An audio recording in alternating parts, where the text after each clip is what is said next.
Hello everyone. So continuing with the Ampoulang system, we can say that the first example can be epoxide as an Ampoulang reagent. So Ampoulang reagents are the key to synthesize 1,2 and 1,4 difunctionalized compound. This we have already seen when we started to set up our background for the Ampoulang system. So in that, the first example is your epoxide as an Ampoulang reagent. Epoxide is nothing but an oxirane type of system. That is oxirane, which is a three-membered ring with an oxygen. Now here oxygen will be carrying a negative charge and the next carbon will be carrying a positive charge.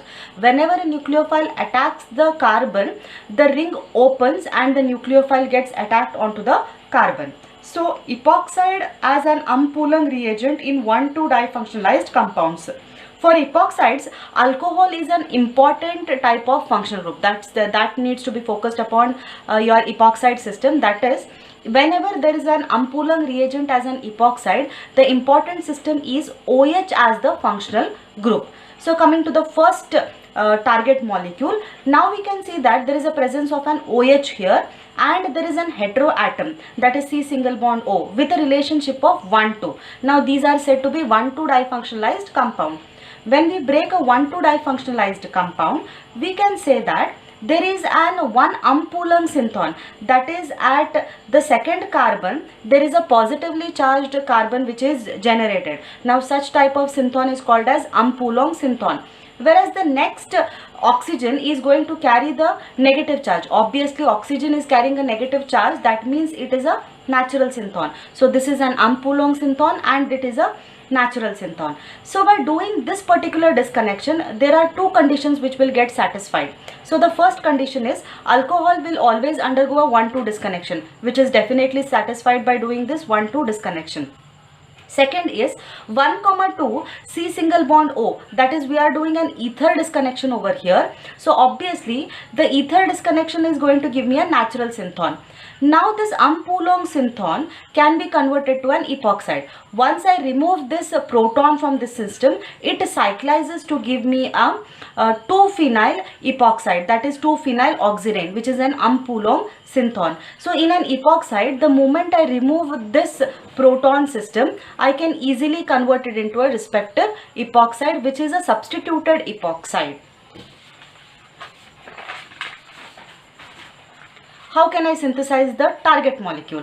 To synthesize the target molecule, the ether, that is a natural synthon, now which is converted to an OH. Now this OH with a long chain system, with an unsaturated long chain system, it is attacked by a base in the presence of a protonic environment. Now what will happen? This base is going to abstract a proton, negative charge on the oxygen. Now this oxygen is going to attack on the epoxide system from an unhindered system. Now there are two carbons present over there. One is a hindered carbon, the other one is a unhindered carbon. Always we see that this nucleophile is going to attack from an unhindered carbon. In turn, we will be getting the ring opening. The ring opening is because it has got a ring strain. Because it's a three-membered ring, there is a lot of ring strain and hence the ring opening reaction takes place.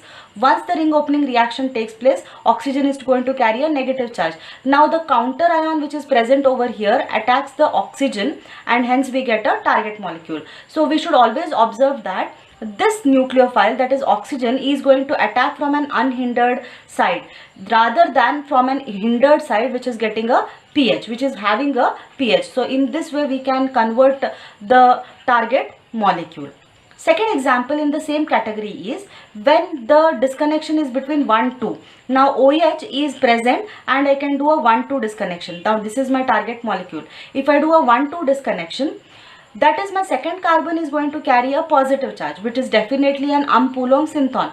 The other system is, now the nitrogen is going to carry a negative charge, which is a natural synthon, because we can now say that since there is a presence of a natural synthon system, we can say that nitrogen is carrying a negative charge and hence the natural synthon is true. we don't have to break the ring, because if we try to break the ring, what is going to happen is we are going to touch with the aromaticity, which is not a correct approach. So the correct approach should be, we are going to break the heteroatom system, or the heteroatom disconnection is always correct. The first system that we have synthesized over here as a synthon system is an Ampulong synthon. Now we can get, again, the moment I remove this proton, I can easily get my Ampulong reagent, which is an epoxide reagent. Now the second reagent is this NH is going to get converted to NH2, which is a natural synthetic equivalent. From the natural synthon, I am going to get a natural synthetic equivalent. From an Ampulong synthon, I am going to get a Ampulong synthetic equivalent. Now when I combine these two synthetic equivalents, now lone pair of electrons will attack onto an unhindered carbon only. It is not going to attack on an hindered carbon which is having a pH. So obviously the ring opening reaction takes place. Now there is a counter ion attack, and then I will be getting my target molecule. The next example is epoxide or oxirane as an Ampulong reagent in 1,4-difunctionalized compound. Again, if I have to have an epoxide, I should always have an OH as my functional group. But the relationship now will be 1, 2, 3, 4. Now this is 1,4-difunctionalized compound. Again, what we will do is, we are going to have a relationship which is 1,4-difunctionalized compound, and we are going to cleave between 1 and 2. The moment I cleave between 1 and 2, there is a second carbon which is going to carry a negative charge. Now once this is going to happen, I can observe that on my even carbon, because there is a presence of a negative charge, it's a natural synthon.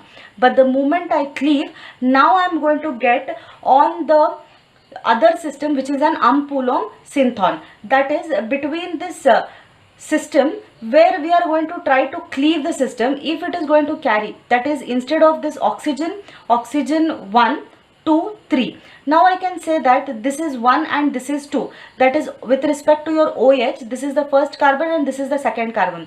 Now when I observe that the second carbon is carrying a positive charge, obviously this becomes an Ampulong synthon.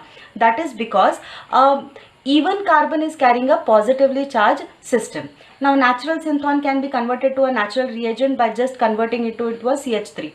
Once I remove this OH, I will be converting it into an Ampulong reagent, which is a substituted epoxide. Now the synthesis is, the base attacks the natural reagent, that is your ketonic system. Now there is an abstraction of the acidic proton. Now this is an acidic proton because it is directly converted to directly attached to a carbonyl carbon. Once the negatively charged carbanion is generated, it is going to attack on an unhindered epoxide system, and then we get a oxygen containing a target molecule, oxygen which is carrying a charge. Now the counter ion attacks and I get a target molecule. Now this negative charge attacks from the unhindered carbon only. Ring opens because of the ring strain, which is a common system in terms of a 3-membered ring. The next example can be this. We can say that there are 1, 2, 3, 4. It is also 1, 2, 3, 4. Now there are two carbonyl carbons, there is an ether system, there is an OH system. Now this target molecule has got 3 functional groups. The relationship of the ketone to OH is 1,4. We can always say that this ketone is also 1,4, this ketone is also 1,4. Both the relationships are 1,4. And the ester to OH is also 1,4. We can say that 1, 2, 3, 4. Now from this, if I try to do 1,4 disconnection, now I can say that if I try to do a 1,4 disconnection, that is with respect to 1, 2, 3, 4, now I am cleaving at this point, that is a carbon carrying the second number, I am cleaving at this point, and then I am going to get a natural synthon. This is because the second carbon, which is an even carbon number, it is going to carry a negative charge. Obviously this is a natural synthon which can be directly attached to a proton system, and then I am going to get a natural synthetic equivalent. Whereas once I try to do this, now with respect to this oxygen 1, 2, 3, I can say that I am having 1, 2, 3. Instead of this 3, if I can observe that it is going to carry a system which is positively charged. Now I can say that this is 1, this is 2. With respect to the OH present over here, this carbon is 1 and this carbon is 2. Obviously, if it was a natural synthon, the second carbon should have carried a negatively charged species. But then because it is carrying a positively charged system, I can say that this is an Ampoulong synthon. So obviously an OH, the H is removed, there is a cyclization to get an epoxide which is substituted epoxide. The synthesis is carried out something like this: ethyl acetoacetate. That means now the natural synthetic equivalent is ethyl acetoacetate. The CH2 is having an acidic proton, base abstract this proton, there is a negatively charged species which gets generated, attack on from the unhindered side, there is a long chain which gets attached, and then there is a counter ion which is present from this base, and then we get our target molecule. So in this way we can see that epoxides are an Ampoulong reagents for both 1,2 difunctionalized system as well as 1,4 difunctionalized system. The majority that we need to observe is, if at all the carbon which is having a charge, it should be even carbon. That is, if it is an even carbon which is going to carry a positively charged system, then it is going to generate an unnatural system or an Ampoulong reagent.